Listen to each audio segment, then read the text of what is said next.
Saya Bismillahirrahmanirrahim. Assalamualaikum warahmatullahi wabarakatuh. Waalaikumsalam. Eh, Bu Agustina, kita hari ini berjumpa untuk persiapan melaksanakan supervisi di sekolah Ibu ya.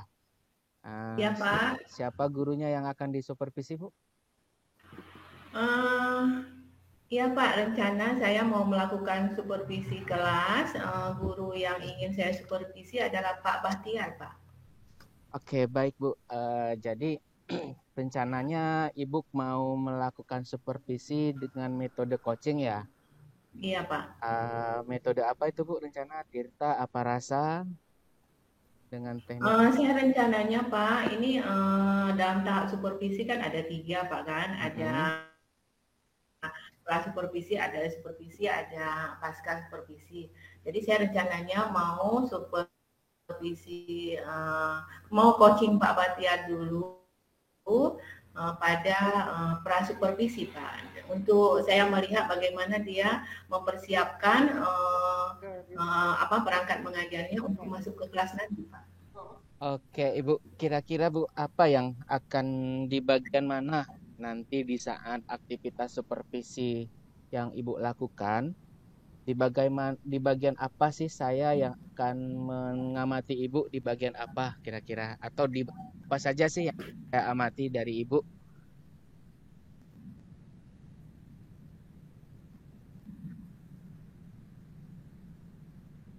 Saya menekankan nanti pada Pak Bahtiar penyiapan administrasi RPP-nya sebelum beliau masuk ke kelas, Pak. Baik, yang saya maksud Bu, lebih tegasnya begini. Di saat Ibu supervisi nanti kan Demikian, Pak. ada hal yang Ibu ingin cari kan. Nah, di situ dalam penampilan Ibu nanti dalam saat Ibu melakukan aktivitas itu kan ada kemampuan Ibu seperti present, kemudian aktivitas Ibu sebagai supervisor untuk mencari atau membangun pertanyaan. Kira-kira di bagian mana, Bu? Saya fokus mengamati Ibu. Di present kah atau membuat pertanyaan kah? Iya, nanti saya akan mengembangkan kemampuan saya dalam mengcoach Pak Bahtiar khusus pada penyiapan materinya, kemudian bagaimana nanti dia mengajar di kelas, kemudian penilaiannya apa saja yang akan dia terapkan nanti di kelas, Pak. Baik, Bu. Berarti kalau dari yang Ibu sampaikan, berarti Ibu akan saya lebih amati di pada aktivitas Ibu untuk Iya, Pak. melihat penyiapan materi Mbak Bahtiar. Bagi ya? Iya, iya, Gitu Pak. ya, Bu ya?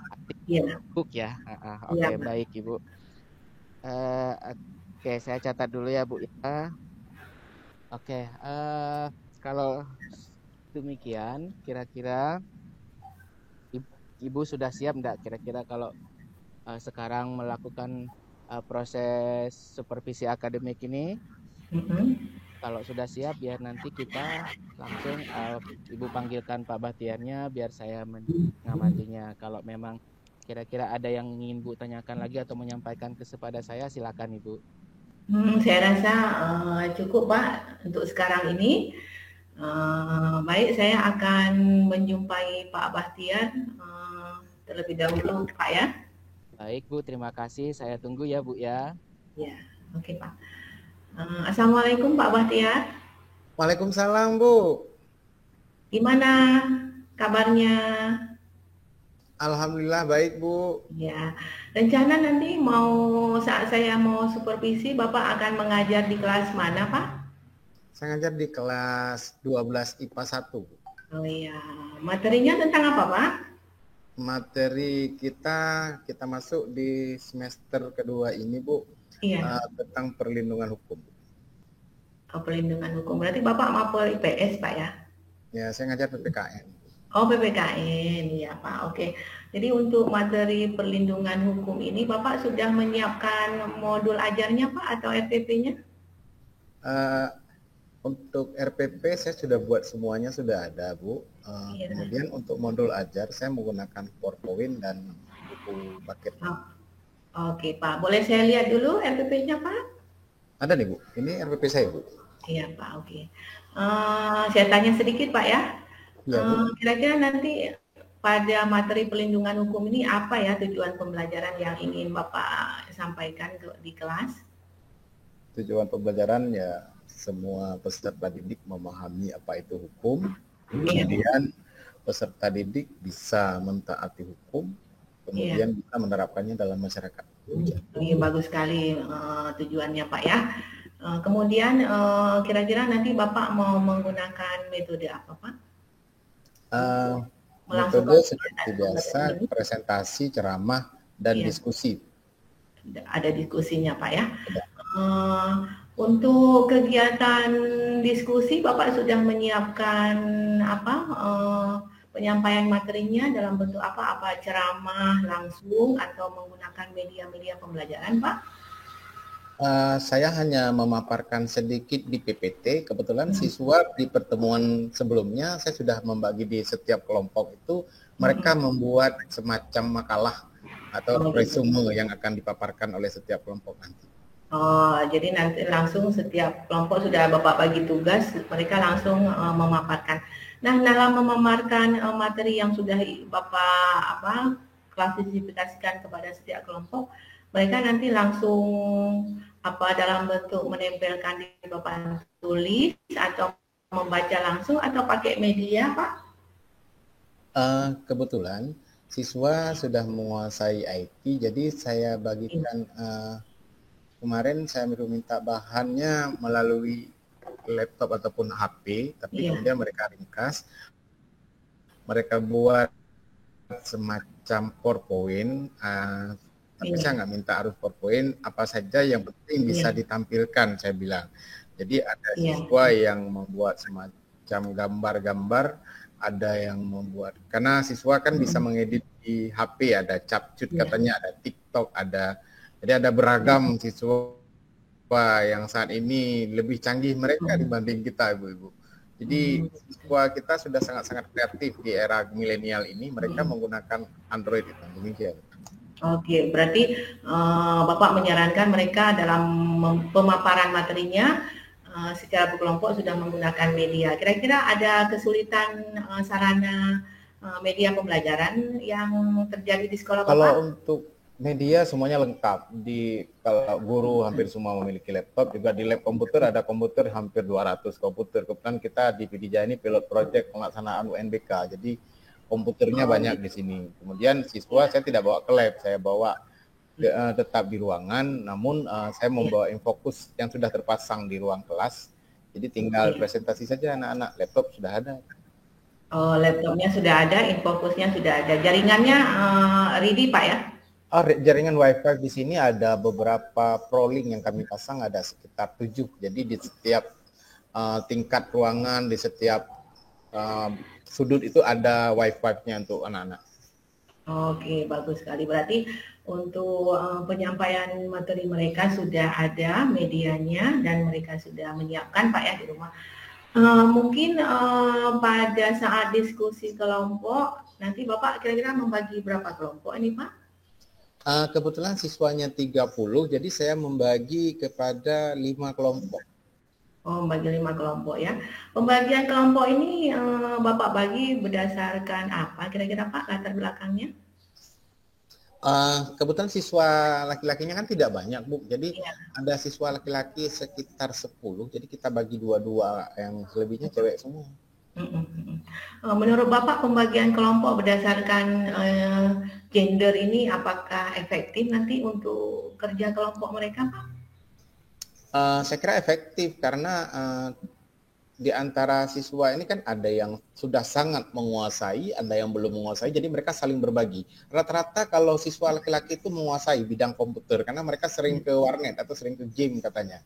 Jadi saya tanya berdasarkan survei sebelumnya, saya tanya kepada siswa kelas yang sangat menguasai itu rata-rata laki-laki. Makanya saya membagi setiap kelompok itu ada siswa laki-lakinya. Jadi mereka yang memegang di IT-nya, istilahnya mereka sebagai teknisinya, Iya. Yang perempuannya mencari materinya, kemudian diaplikasikan ke dalam laptop itu oleh siswa yang laki-laki. Oke. Berarti Bapak sebelum mulai pembagian materi untuk tiap kelompok sudah melakukan memetakan pengetahuan awal mereka tentang IT, Pak ya?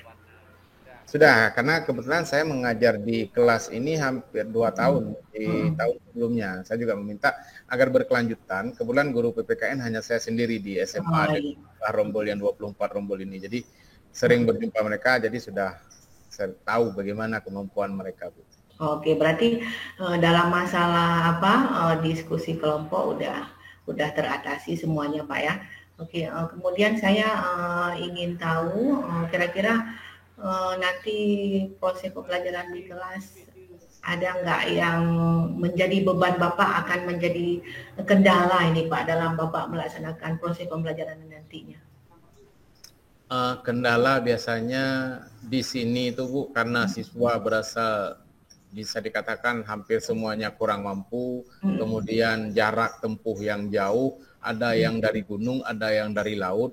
Jadi ada yang dari gunung juga alasan membantu orang tua, yang dari laut juga demikian, rata-rata anak kurang mampu ini membantu orang tua mencari nafkah. Jadi di saat musim tanam banyak yang libur sekolah, di saat lagi kan yang juga banyak. Jadi kendalanya siswa dari 30 siswa kadang-kadang hanya cuma 15 siswa. Kita sudah tempuh hingga ke visit home sudah kita lakukan. Namun jawaban orang tua pun demikian. Kita lihat kondisi rumahnya yang pokoknya memprihatinkan lah Bu. Jadi wajar saja mereka untuk mencari nafkah. Nah, itu pun sekolah katanya karena kepingin anaknya sekolah. Kalau orang tuanya malah tidak ada dukungan untuk sekolah, katanya nggak mampu. Oh iya, berarti Bapak memprediksi nanti proses pembelajarannya tidak terlalu efektif Pak ya, karena banyaknya siswa-siswa yang tidak hadir Pak ya? Prediksi demikian, namun saya mengatasi kalau yang hadir dengan saya 100%,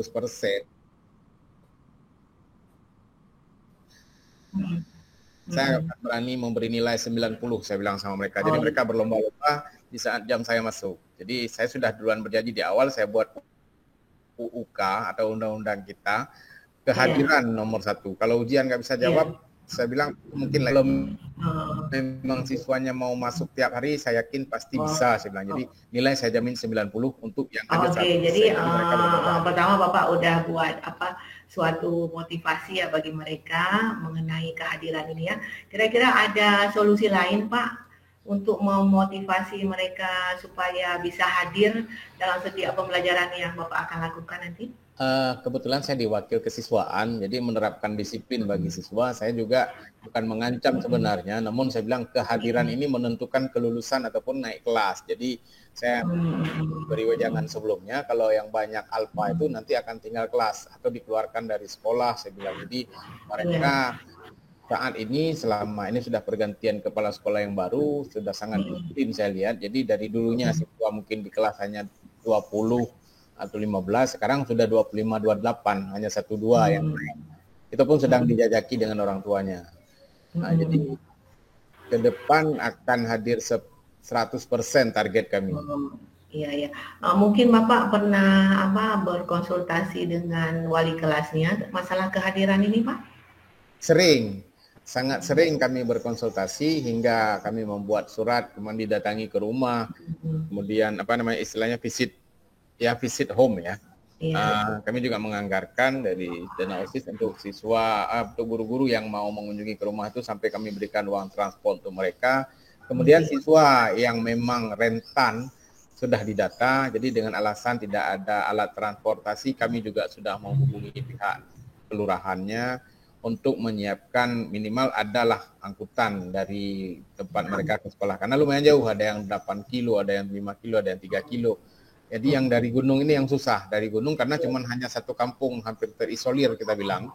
Jadi di sana cuman ada batalion satu, jadi dari mereka bisa menumpang mobil-mobil dari batalion, cuman nggak tiap hari ada. Jadi memberikan dispensasi seperti itu.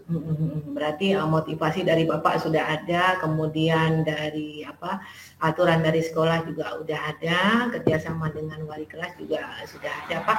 Mungkin ada solusi lain dari Bapak yang pernah terpikir untuk kehadiran siswa-siswa ini, Pak? Yang lainnya yang mana terakhir? Kita membuat semacam ini. Kita kan mengajar ini menurut saya seperti orang jualan. Ketika barang kita bagus, kita akan selalu dikunjungi. Jadi ketika kita mengajar dengan metode yang bagus dan tepat sasaran, jadi mereka senang. Kita bisa membuat bahagia tiap hari. Jadi mereka, saya sempat mengatakan, anggap aja ke sekolah itu kalian jalan-jalan. Jadi anggap aja ini healing, saya bilang. Jadi mereka tertawa terus. Jadi mereka suka masuk dengan saya, alhamdulillah. Hampir penuh tiap hari daripada terbeban tidak datang ke sekolah. Karena kalau di rumah pun, sampai saya mengatakan begini, coba kalian bayangkan kalau kalian nggak ke sekolah, dikasih uang jajan nggak? Enggak katanya. Jadi anggap aja kalian cari duit sekarang. Jadi kalian pasti dapat duit tiap hari kalau ke sekolah. Itu jadi motivasi seperti itu yang saya bangun dengan anak-anak. Oke. Berarti ada beberapa tindakan ya yang akan nanti Bapak lakukan supaya pembelajaran Bapak efektif di kelas, Pak ya. Nah, semua tindakan yang sudah Bapak kemukakan tadi, kira-kira Bapak yakin pembelajaran Bapak nanti akan efektif, Pak? Saya sangat yakin, dimana dengan persiapan yang sudah saya buat, dan biarpun ada kendala tadi dari jumlah siswa, namun kendala tersebut akan saya coba atasi seperti yang saya sampaikan tadi. Ke depan, biarpun tidak 100%, insya Allah 80% tercapai. Jadi saya yakin akan terlaksana. Demikian. Oh iya, baik. Jadi persiapan Bapak sudah sangat baik ini, mulai dari modul ajarnya sudah selesai. Saya lihat tujuannya sudah jelas, kemudian metode yang digunakan juga sudah jelas, proses yang akan dilakukan nanti juga sudah jelas. Kemudian ada masalah di kehadiran, Bapak sudah punya solusinya. Baik Pak, nanti kita tunggu proses pembelajaran Bapak sesuai dengan jadwal yang sudah dibagi oleh kurikulum Pak ya. Terima kasih Pak atas kesempatan wawancaranya hari ini Pak. Sama Bu, terima kasih juga. Iya. Assalamualaikum Pak Eko. Waalaikumsalam Bu. Agustina, alhamdulillah sudah selesai ya Bu ya supervisinya. Iya sudah Pak. Prasupervisinya sudah selesai terhadap Pak Bahtiar. Jadi yang dilakukan tadi itu apa ya Bu ya, kira-kira pemantauan kesiapan bahan ajar ya? Iya, jadi yang saya lihat pada diri Pak Bahtiar, beliau sudah menyiapkan bahan ajarnya sudah baik, antara tujuan dengan metode yang digunakan sudah cocok, nggak ada masalah, penilaiannya juga sudah lengkap Pak. Cuman Pak Bahtiar mengemukakan ada beberapa kendala pada masalah proses pembelajaran nanti. Jadi beliau memprediksi akan banyak ini seperti biasanya siswa-siswanya yang tidak hadir. Tapi dengan pembicaraan kami ada beberapa solusi yang akan Pak Bahtiar terapkan dan beliau berharap solusi-solusi ini nanti menjadi efektif bagi pembelajarannya di kelas. Begitu Pak. Baik Ibu. Saya mau coba nanya sedikit lah Bu ya. Menurut Ibu tadi bagaimana jalannya kegiatan yang Ibu lakukan tadi lah, atau kegiatan prasupervisi yang Ibu lakukan? Kira-kira menurut Ibu itu jalannya seperti apa? Kondisinya seperti apa? Kondisinya sangat sangat terjalin kerjasama lah antara saya dengan Pak Bahtiar. Jadi yang saya ingin amati dari Pak Bahtiar sudah kelihatan, dan Pak Bahtiar juga sudah bisa mengemukakan apa yang sudah beliau lakukan dan apa yang menjadi hambatan, dan beliau juga sudah memikirkan solusi-solusi yang akan diambil terhadap hambatannya nanti Pak. Demikian Pak. Baik Bu. Dari percakapan yang Ibu lakukan tadi lah Bu, kira-kira apa yang baik menurut Ibu yang sudah Ibu lakukan tadi? Iya, jadi saya memikirkan bahwa sangat baik saya melakukan percakapan terlebih dahulu sebelum Pak Bahtiar melakukan pembelajaran di kelas. Jadi saya bisa melihat seberapa jauh Pak Bahtiar sudah menyiapkan semua bahan-bahan yang akan dia tampilkan di kelas nanti. Jadi kalau misalnya ada kekurangan bisa saling sharing dan bisa disiapkan sebelumnya, Pak. Oke, baik Ibu. Mungkin satu lagi saya mau mencoba melihat, menggali informasi dari Ibu. Dari sisi Ibu nih ya, dari sisi Ibu, apa saja yang mungkin perlu dikembangkan Bu di saat proses tadi mengajukan pertanyaan ataupun saat Ibu mendampingi Pak Bahtiar melakukan persiapan pra-supervisi itu Bu. Apa kira-kira yang menurut dari sisi Ibu, apa saja yang perlu dikembangkan? Iya, saya tadi sudah menggali dari hambatan Pak Bahtiar. Saya sudah mencoba menggali kira-kira dia punya alternatif apa saja untuk menyelesaikan hambatannya. Dia memang sudah beliau sudah mengemukakan beberapa solusi dari masalah-masalahnya, dan menurut saya solusi-solusi itu sudah sangat baik. Dan Pak Bahtiar sudah optimis untuk melakukannya, tapi mungkin ada satu solusi yang mungkin beliau lupakan. Saya sudah menggali, tapi mungkin beliau belum termotivasi mengenai kesepakatan kelas. Mungkin Pak Bahtiar perlu membuat suatu di kelas, begitu Pak. Baik Ibu, oke. Dari izinkan saya Bu menyampaikan sedikit catatan kecil yang saya amati dari kegiatan supervisi Ibu tadi atau kegiatan pra-supervisi Ibu yang berbasis coaching tadi. Jadi ada dari awal tadi Ibu menyampaikan bahwa saya diminta untuk mengamati kegiatan aktivitas ya Bu ya. Jadi menurut saya di situ apa yang Ibu lakukan sudah cukup bagus. Ada dua hal yang menjadi prioritas catatan saya, yaitu Ibu terkesan di situ tadi tidak fokus kepada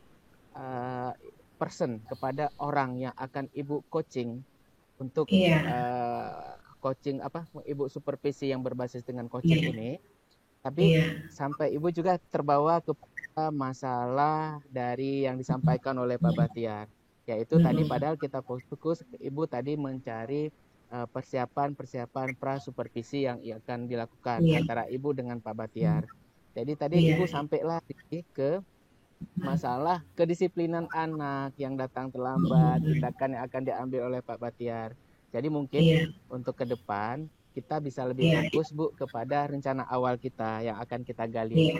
Jadi lebih fokus kepada person Pak Bahtiarnya, bukan kepada masalah yang dihadapi oleh Pak Bahtiar ya Bu ya.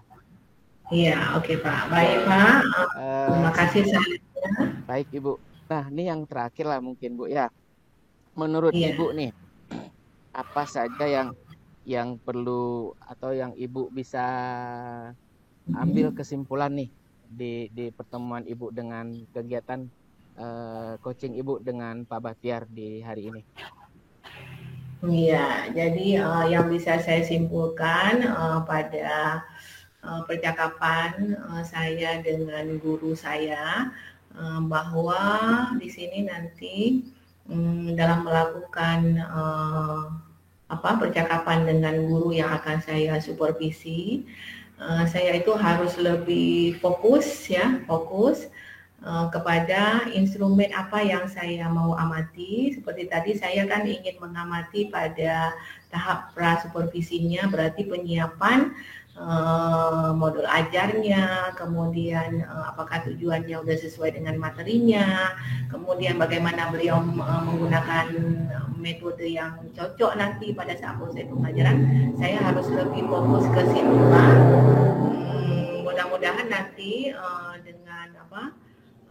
dengan sering saya melakukan wawancara terhadap guru-guru, saya akan lebih memiliki pertanyaan yang lebih fokus untuk mencari tahu apa hambatan atau bagaimana solusi yang akan guru-guru saya terapkan nanti untuk proses pembelajarannya di kelas. Begitu, Pak? Baik Bu, satu lagi mungkin yang terakhir. Tadi saya dapat bahasa ada kata-kata fokus yang akan Ibu lakukan. Nah, fokus yang Ibu maksud ke depan ini